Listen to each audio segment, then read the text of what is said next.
कल्पना कर सकते हैं कि अगर हमें अपना नाम, जाति, धर्म, भाषा, देश, अपनी आइडेंटिटी अचानक से खो देनी पड़े और एक नई पहचान के साथ अपना जीवन जीना पड़े तो कितना मुश्किल होगा। आज मैं आपको एक ऐसे ही गांव में लेके जाना चाहती हूँ जिसने बार बार अपनी पहचान खोई, लेकिन हर बार एक नए सिरे से मुस्कुराता हुआ खड़ा हुआ।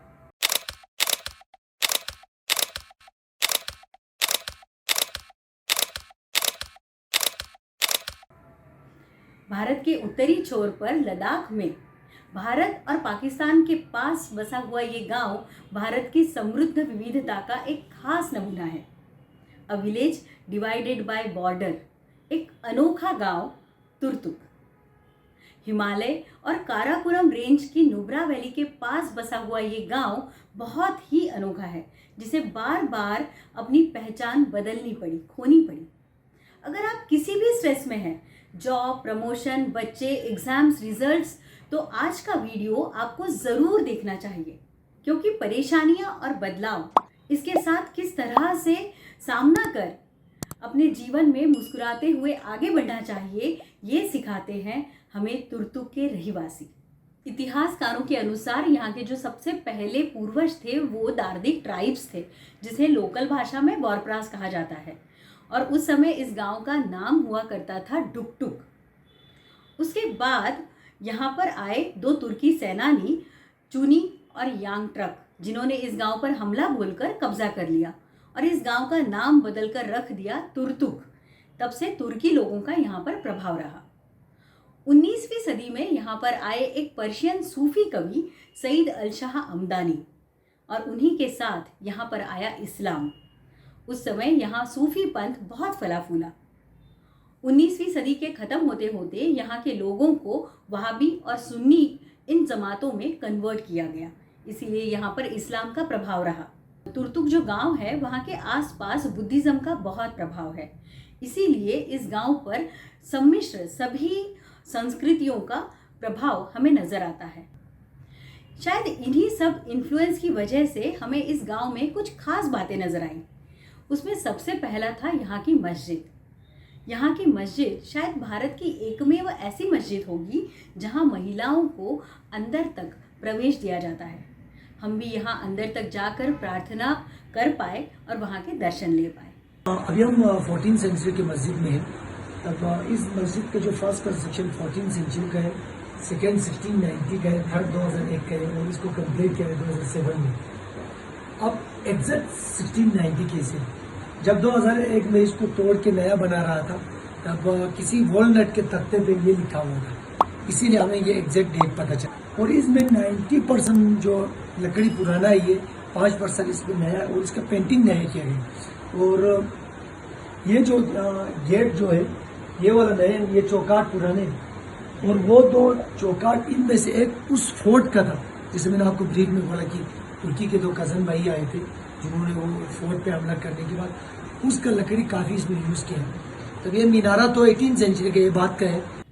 दूसरी इस मस्जिद की विशेषता ये है कि इस मस्जिद में दूसरे धर्मों के जो शुभ चिन्ह हैं वो बनाए गए हैं। जैसे हिंदुओं में स्वस्तिक का बहुत महत्व है और इस मस्जिद में कई जगह हमें स्वस्तिक चिन्ह दिखाई दिए। उसी के साथ पारसी लोगों में जो शुभ चिन्ह माना जाता है वो भी शुभ चिन्ह यहाँ पर बनाया गया है। ये शायद भारत में एकमेव ऐसी मस्जिद होगी जहाँ दूसरे धर्मों के शुभ चिन्हों को बनाया गया है, इसीलिए ये मस्जिद बहुत ही खास लगी। दूसरी इस गांव की विशेषता ये है कि ये 100% इस्लाम गांव है और फिर भी ये 100% शाकाहारी गांव है। अगर आप यहाँ जाएं तो यहाँ के बिक्विट से बने शाकाहारी चीज़ों का लुत्फ ज़रूर उठाएं। यहाँ पर जो ग्लेशियर का पानी आता है उसका इस्तेमाल भी यहाँ के लोगों ने बहुत ही खूबसूरती से किया है। जो झरने हैं उन पर छोटे छोटे बांध बनाकर उन्होंने खेती की तरफ मोड़ दिए हैं और इसका पानी ये खेती में इस्तेमाल करते हैं। इसी के साथ हमने यहाँ पर एक ग्रीक स्टाइल वाटर मिल भी देखी, पान चक्की, जो बहुत पुरानी है लेकिन आज भी उसका इस्तेमाल किया जाता है और लगभग सारे गांव का आटा इसी चक्की पर पीसा जाता है। तुर्तुक गांव बाल्टिस्तान में आता है। बाल्टिस्तान का बहुत सारा हिस्सा आज पाकिस्तान में है और उनकी जो भाषा है वो बाल्टी भाषा है। आज भी यहाँ के लोग बाल्टी भाषा का इस्तेमाल करते हैं और पूरे भारत में लगभग 2000 जो घर हैं वहीं पर सिर्फ ये भाषा बोली जाती है और ये लोग अपनी भाषा को संजोए रखने की कोशिश कर रहे हैं। ऐसा नहीं है कि सिर्फ पुराने समय में ही तुर्तुक पर आक्रमण हुए थे, बल्कि अभी भारत और पाकिस्तान के बंटवारे के समय भी तुर्तुक विवादित ही रहा। यहाँ पर युद्ध का साया हमेशा बना रहा। आखिरकार पाकिस्तान ने इस पर कब्जा कर लिया और पीओके पाक ऑक्यूपाइड कश्मीर की विवादित जमीन पर तुर्तुक आ गया। हम सोच सकते हैं कि हमेशा युद्ध के साए में जीवन जीना कितना मुश्किल होता है। उसके बाद 14 दिसंबर 1971 में भारत पाकिस्तान के युद्ध के समय तुर्तुक पर फिर से एक बार तिरंगा लहराया और रातों रात वहाँ के लोग पाकिस्तानी से भारतीय हो गए। ये समय उनके लिए बहुत कठिन था क्योंकि उनके कईयों के रिश्तेदार, कईयों के घर पाकिस्तान में छूट गए थे और वो भारत में शामिल हो गए थे। वो डरे हुए थे, सहमे हुए थे, लेकिन उनकी मदद के लिए इस बार दौड़ी भारतीय सेना, जिन्होंने उन्हें सुरक्षा का वादा दिया और जो आज भी 50 साल बाद भी बखूबी निभा रही है। ये हमें पता चला वहाँ के रहवासियों, वहाँ के लोगों से बातचीत करते समय। भारतीय सेना के प्रति उनके मन में जो आदर है, जो प्यार है, वो उनकी बातों से झलकता है। ये सुनकर हमें हमारी भारतीय आर्मी पर बहुत गर्व महसूस हुआ।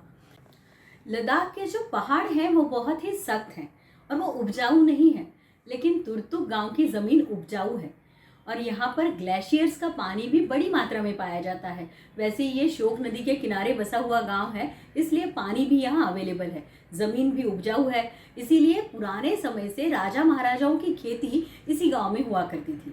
आज भी यहाँ पर बार्ली उगाई जाती है और एप्रिकॉट बड़ी मात्रा में उगाए जाते हैं। सिर्फ तुर्तुक गाँव में एप्रिकॉट की 18 जातियाँ हमें देखने मिली। यहाँ एक और बहुत खास चीज़ हमें देखने को मिली, यहाँ के कोल्ड स्टोरेज जो नेचुरल है। यहाँ पर ऐसी गुफाएं हैं या ऐसे कुछ होलो जगह हैं जो अंदर से बहुत ज़्यादा ठंडी हैं और बाहर कितनी भी गर्मी हो, अंदर का टेम्परेचर उतना ही ठंडा रहता है। इसलिए इस गांव के जो वासी हैं, इस गांव के लोगों ने इन जगहों का इस्तेमाल कोल्ड स्टोरेज के रूप में किया है। ये यहाँ पर मक्खन और सिल्क जैसी चीज़ें रखते हैं। यहाँ के लोगों के लिए मक्खन बहुत ही महत्वपूर्ण है और ये लोग मानते हैं कि जितना पुराना मक्खन हो उतना अच्छा, और इसीलिए यहाँ के लोग लगभग 50-50 सालों तक इन कोल्ड स्टोरेज में मक्खन को संभाल कर संजो कर रखते हैं और किसी खास ओकेजन पे, जैसे शादी ब्याह या त्योहार के समय उस मक्खन को निकाला जाता है और उसे इस्तेमाल किया जाता है।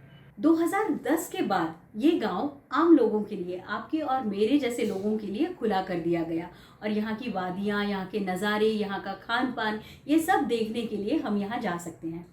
यहाँ की जो भौगोलिक परिस्थिति है, हवामान है, युद्धजन्य परिस्थिति है, इन सब का सामना करने के बाद भी ये जो गांव है ये स्वयंपूर्ण गांव है। इन्होंने अपने आप को स्वयंपूर्ण बनाया है और उसी के साथ जो लोग यहाँ पर जाते हैं उनके लिए भी ये मुस्कुराकर वेलकम करने के लिए खड़े होते हैं। जब ऐसे गांव हम लोग जाकर देखते हैं तो सच में दिल से लगता है इनक्रेडिबल इंडिया, अतुलनीय भारत। और इसीलिए हम हमेशा कहते हैं प्रियम भारतम।